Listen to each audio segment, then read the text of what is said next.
All right, and we're live again for another fireside chat with Cindy Stone. This time we're going to be talking about toxic relationships. I'm Natasha Koo, the tribe leader of Feminine Space, and here we have again the wonderful Cindy Stone. I just want to introduce you to her again if you haven't been watching the older series of the fireside chats.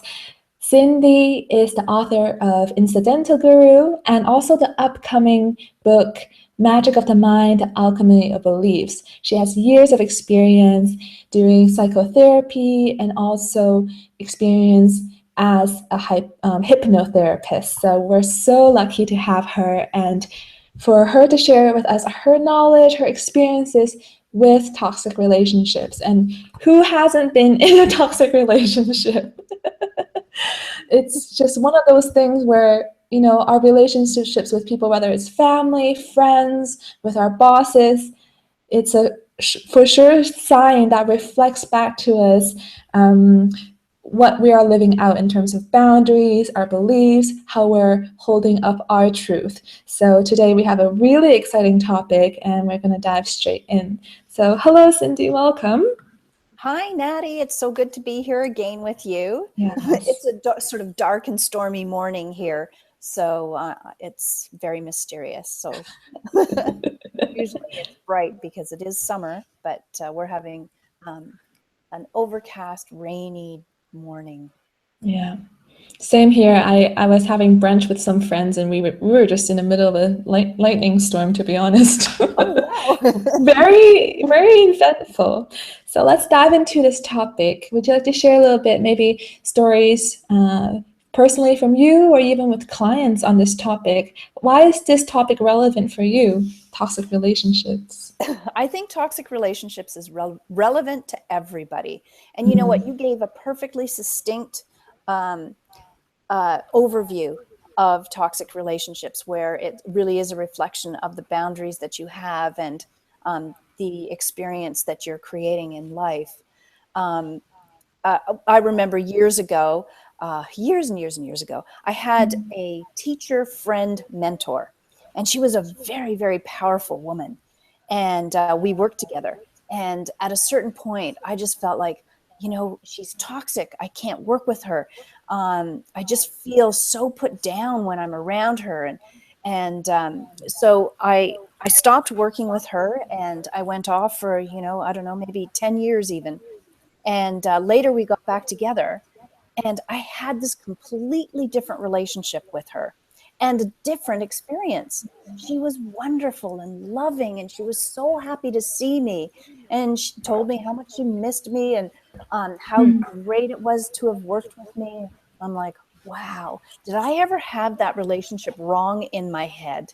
But after 10 years, I had grown more into who I was, and I had become more, a, more strong, confident, if you want to say more powerful woman myself. mm, And I felt my equality with her, and I no longer experienced her as a toxic woman at all. And I found that in that experience so interesting because I think that we tend to blame either ourselves or we blame somebody else. And sometimes it's just a mismatch. It's just a mismatch of mm, energy or a mismatch of maturity or emotional power or spiritual level, whatever. It can be just a mismatch. And when somebody shifts, they can shift and grow up. We can shift and grow up, and the relationship changes. However, that's not always the way because there are genuinely toxic people for us in this world. And that's when you meet somebody and they really shake you at the foundations of who you are and make you feel drained. They make you mm, feel bad about yourself. They make you feel like you feel unworthy or angry. All of these feelings come out when you're with a genuinely toxic person, particularly drained. Sometimes you feel like you can't be yourself around them. You have to walk on eggshells. Um, mm. and I think that when you feel like you have to bend backwards to make somebody happy, you're probably in a toxic relationship. Mhm. So I think it's something that we all have at one time or another in our life. And I think it's really important to, sort of reflect on yourself. Is this just, a situation at the moment where I need to grow, or a situation where they need to grow? Because sometimes that's it, they don't mean to be toxic, but they have some maturing to do. And then there's those times where it can be a genuinely toxic person who, for whatever reason, really enjoys manipulating, controlling, putting somebody else down, getting them off balance, you know, Mhm. and you feel all those things. Drained, feeling drained is a really good indicator that you're with somebody Mhm. who's toxic. Right. Feeling exhausted. So, for example, if you were in a discussion with a friend and you walk away and you were like, "Oh, I feel like I don't know, maybe Ugh, a I year of got my to shake life has this been off. taken away from me." Yes, yes, that feeling. And from my personal experience, exhaustion is definitely one of them, especially afterwards. Yes. There are definitely situations, social situations, where we feel uncomfortable. That could be just being in a new country, in a different crowd that we're not Mm-hmm. used to.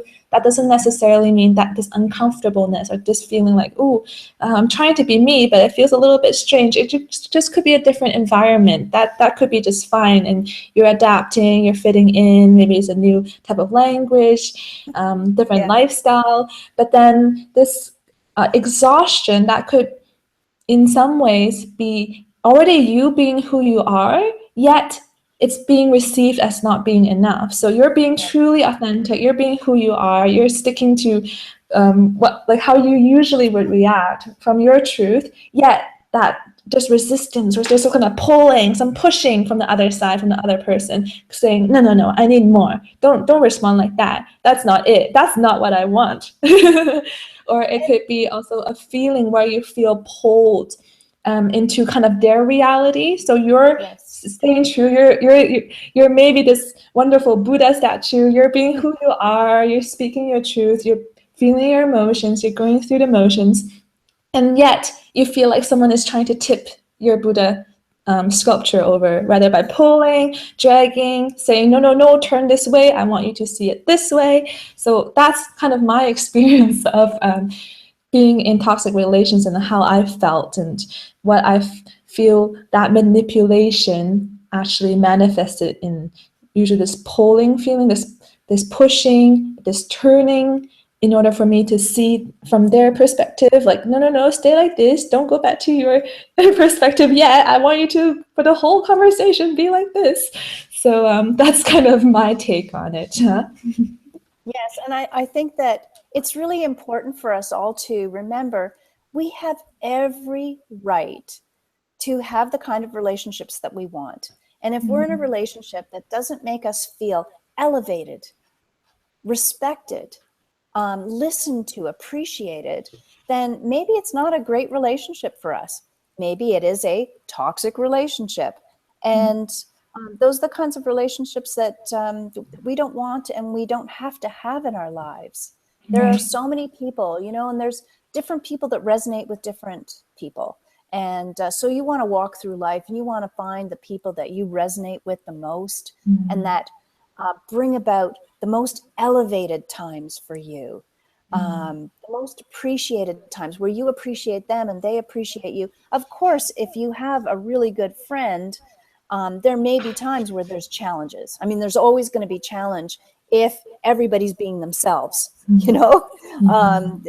Somebody may challenge you on something that you're doing or you're not doing. That's okay. That's in the context of a loving, engaged, elevating relationship. Sometimes you need to be challenged, Mm. but when it's done in a loving way, then you feel it. Or you can at least, if you don't feel at that moment that they're loving, sometimes you can remember, wait a minute, this person really does love me. They're not doing this to be mean. They're doing this to help me grow. Mm. And you likewise have that right to do to a friend as well if you need to challenge them on something that they're doing. Um, but one of the ways that I like to talk to my clients, particularly couples, when they're in a relationship and it can kind of spiral out of control and get very toxic. One of the things that I like to say is a marriage really is about elevating each other. And I think it's the same for all relationships, family relationships, friendships, with your partner in life, in your work. I think that we want to elevate each other. We want to respect each other. We want to feel that we appreciate each other, and that we're going up, not descending in a dark spiral. Right. So if someone has identified themselves to be in a toxic relationships with the qualities we just mentioned earlier, what can you do about it? Well, I think that the first thing to ask yourself is, have you ever had a heart-to-heart talk with this person? And if you haven't, then ask yourself, well, why not? Is it because they've never listened to you and you don't have a chance, or you don't have an equal opportunity in the relationship? And if that's the case, you probably can't have a heart-to-heart. You can try, but of course, always be careful. If somebody's really abusive, then you don't want to open yourself up to abuse. So you have to always really think, is this going to be okay to open up a sensitive topic to this friend? And if there's any kind of abuse potential, then stop. Get somebody who does love you and get some help to get away from an abusive situation. Or if you're capable of it yourself, then stop. Start by creating some distance and see how that works. Sometimes when you create some distance with a person who's been a little bit toxic with you, they actually change. They shift. And they start to go, oh, wait a minute, I'm about to lose this friend. And then they start doing some reflecting and they start changing. So you can do those baby steps at first, just thinking, okay, can we talk? Can I say how I've been feeling in this relationship? It'll tell you a lot how somebody responds to that. But if there's no response and you think that there's potential for, making you feel even worse, stop the relationship. Just find a way to ease out of it. You don't have to cut the ties immediately, but you can if you want. Again, we have every right to choose the people we want to be with. We're only here for a certain amount of time on this world. Let's choose people that we love and who love us and make us feel great. So if you are in a toxic relationship that you don't have a choice with, like maybe they're a family member, then again, create some distance. Just create some distance with that person. If you can find ways to avoid the situation, that's perfectly okay. You're well within your rights to avoid an uncomfortable situation with a family member. You can take a break and cut off ties for a bit if you have to. There are some family members that are just not okay, and you don't have to have them in your life just because they're a family member. Also, taking some personal control over the relationship by deciding when. It's kind of like a small step, but it's a really good step. If you, instead of always being available to somebody, you say, okay, well, I can see you on this date and at this place, and you choose a place that you're more comfortable with. And it begins to create an unconscious boundary around yourself. And the person gets the message unconsciously that you're beginning to take care of yourself. You are beginning to make some personal choices about the relationship, when it's going to happen, how it's going to happen, where it's going to happen. And that can change things a lot. And again, you've got every right to just say no, even if they're not toxic and they're just somebody that, you're just not resonating with. It's quite all right. You have that right.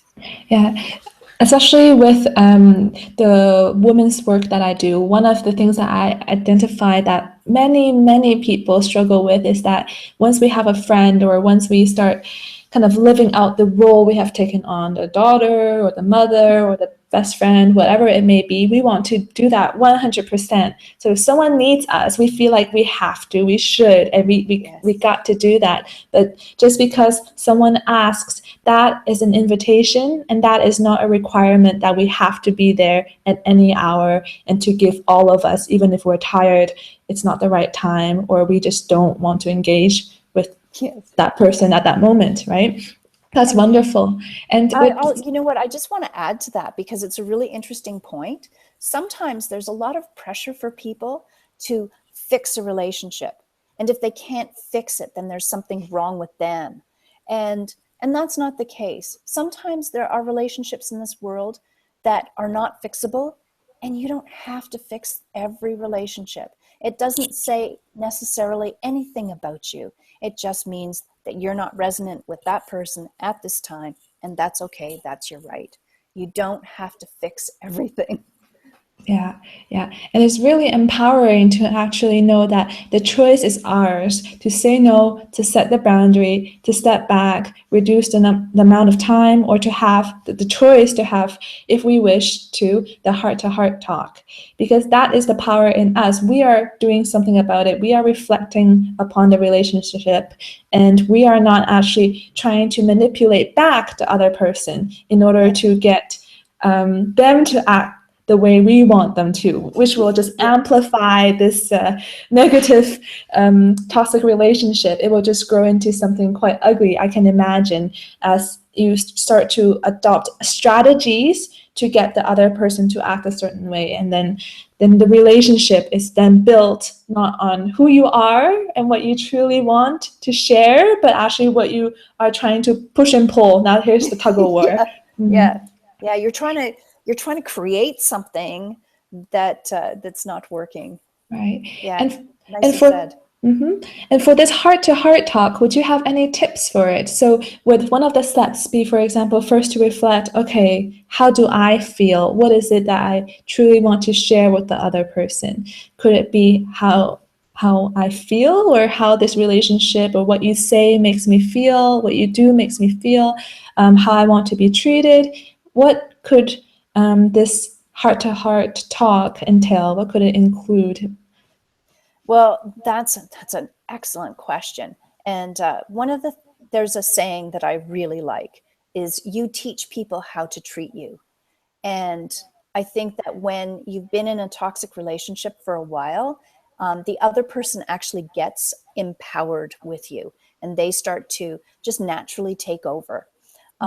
So by having a heart to heart, you're beginning to change the system that has been created, and sometimes that's really difficult. Um, in I guess the normal wisdom is to never say you make me feel such and such. It's I feel, and so you go into a heart to heart talking about how you feel. um, I'm feeling like I'm not being listened to. I'm feeling like I don't have a voice with you. um, I feel like there's so many things that I want to tell you that I haven't been able to, that kind of thing. And I think that that's like a very gentle way to enter into a heart to heart. And that's only a heart to heart with somebody who's not truly toxic, but you're just creating a toxic relationship together.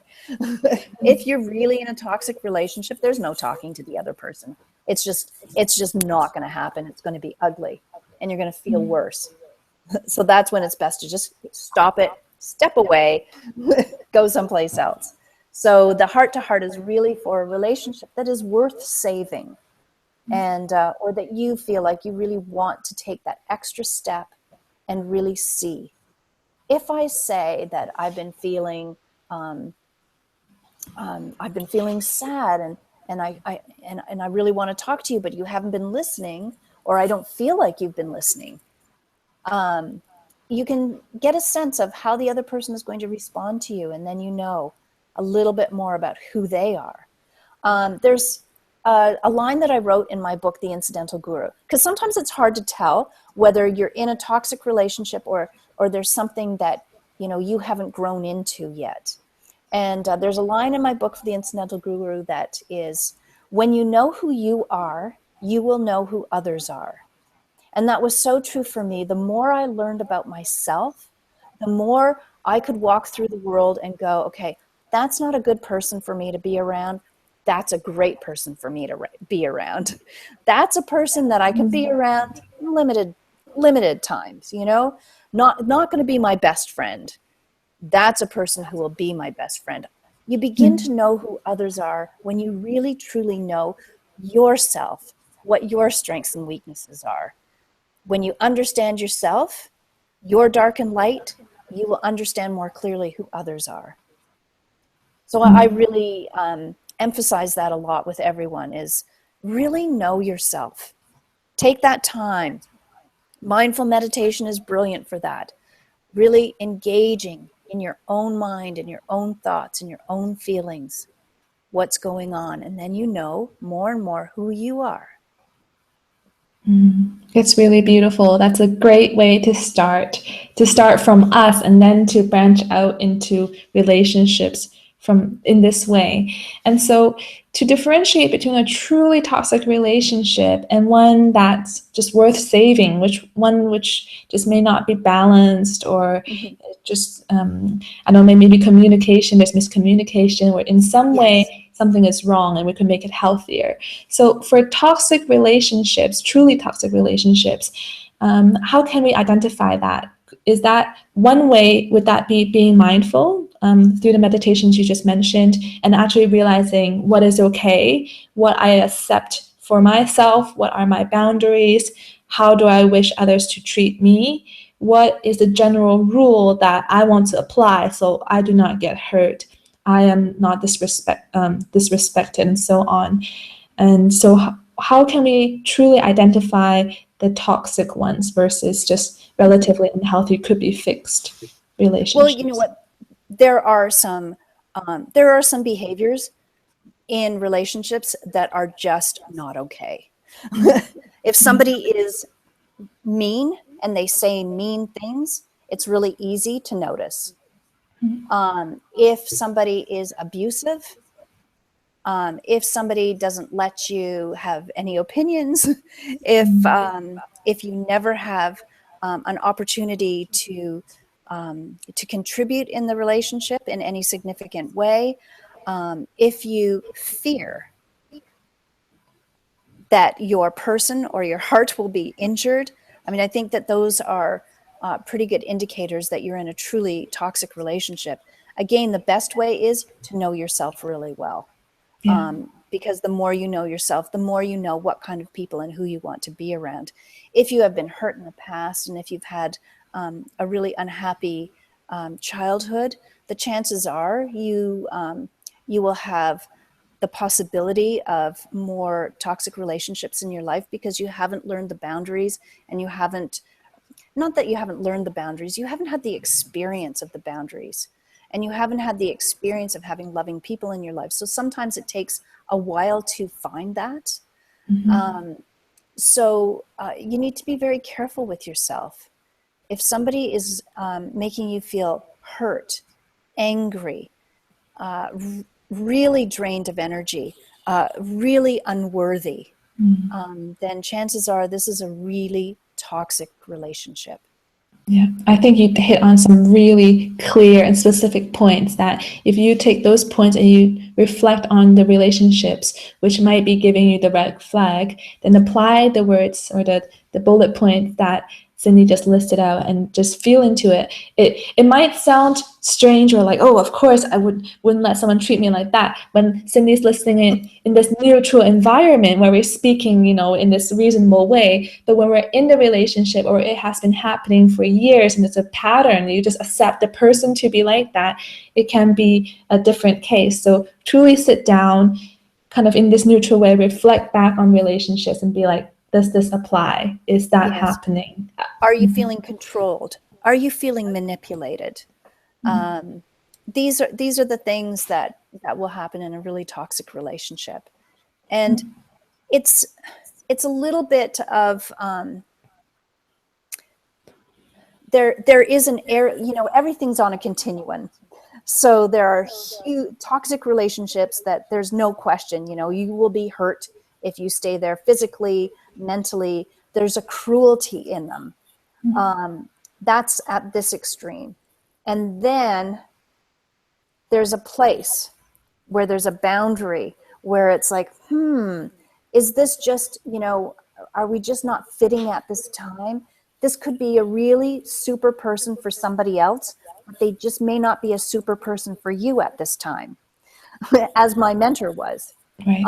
So that happens. And I just really think that it's important for us to understand too, that there's sometimes these borderline situations for us where it's just not the right time for us. Either, they can be the person that needs to grow to meet us as an equal, or we might need to be the person to grow to meet them as an equal.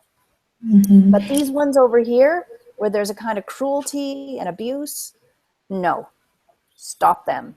Nobody needs that. Nobody has to have that in their lives. Absolutely. You're so right. Once you're past childhood, as a child, you just never had you don't really have the choice. But once you get to be your own person and you're living your own life, then you do have a choice, and you don't have to continue living that out. That's wonderful to hear, and that's a great thing to actually embody and to live that out, to live that choice out, and from the scale of extremely cruel, extremely toxic relationships to the ones that we can fix. On the other end, sometimes I feel like how relationships can get a little bit unstable and balanced, from my personal experience, is actually just judgment. Whether you're judging their differences or you're judging, I don't know, how they're saying a certain thing, their perspective, their worldview, whatever it is, sometimes I find it is the moment we start judging. It could be very unconscious. You may not even be aware you're doing it, but then it creates this resistance within the relationship. And then with the judgment, it is very hard to be compassionate to another person. And the moment you start judging, you're no longer really listening. You're trying to listen for the things that only resonate with you. So those are kind of like the huge spectrum that we're speaking of today, from extremely toxic, and just notice if the bullet points that Cindy mentioned apply there, and see if you can get out and how you can do that. And up to this point of, okay, where's the imbalance coming from? It's a miscommunication, maybe just because there's some sort of judgment there, and just be very mindful and to notice if compassion still exists in this relationship. So that's a whole spectrum. So let's end this talk with what can happen. So how does your life change when you start identifying toxic relationships, and when you start creating positive and great relationships? How does that change one's life? Well, your whole life changes when you begin to have relationships that are fully resonant and are elevating to the soul and to the mind and to the spirit. I mean, it just opens up your whole life, and you feel more empowered, and you grow more, and you become more whole and begin to know yourself even more fully. Just one thing I want to say about judgment: we should Yes. have a whole month on judgment, because it's such a huge topic, and to really understand how judgments, what the role of judgments are in our lives, and how to, why we want to become non-judgmental, or how judgments really affect us. Oh, it's a huge topic, and one that I think we could really talk a lot about. Great. All right. So let's wrap this talk with. I love to end it this way. It's just like, did we miss anything? Anything else we want to capture? So, is there anything that you want to add, from identifying toxic relationships to what can you do about them? Is there any last thoughts that you would like to share, Cindy? Well, I think that the notes encapsulate everything, and we'll have anything that we missed, or some things that we missed. And I think that, let's just all go out there and have really positive relationships with ourselves and with each other. And we're out here to elevate each other, not to put each other down. We want the best things for ourselves, and we want the best things for each other. And I think that when you go out with that goal in mind, you will attract and be able to create much better relationships, and you'll feel worthy, and you will be helping others to feel worthy at the same time. Oh, that's so beautiful. I think it's possible for everyone to have really wonderful, positive, inspirational, motivational relationships. It's possible, you know. Yes. So let's just be mindful. Let's just take a notice of who's in our lives and which one we want to deepen, which one we want to have less of, and begin there, huh? Yes. It All sounds like a right. great idea.